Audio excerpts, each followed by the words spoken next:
Vicente del Bosque junto al patrimonio natural de nuestro país. El seleccionador nacional ha sido nombrado embajador de los olivos milenarios del territorio Sénia, una mancomunidad que agrupa a 27 municipios de Cataluña, Valencia y Aragón.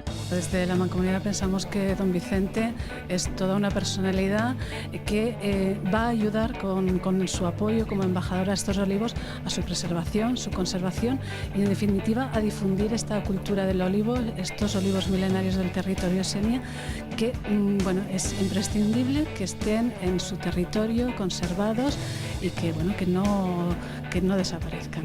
Son casi 5.000 árboles en la zona de mayor concentración de olivos milenarios del mundo y que podrían haber sido plantados en la época romana.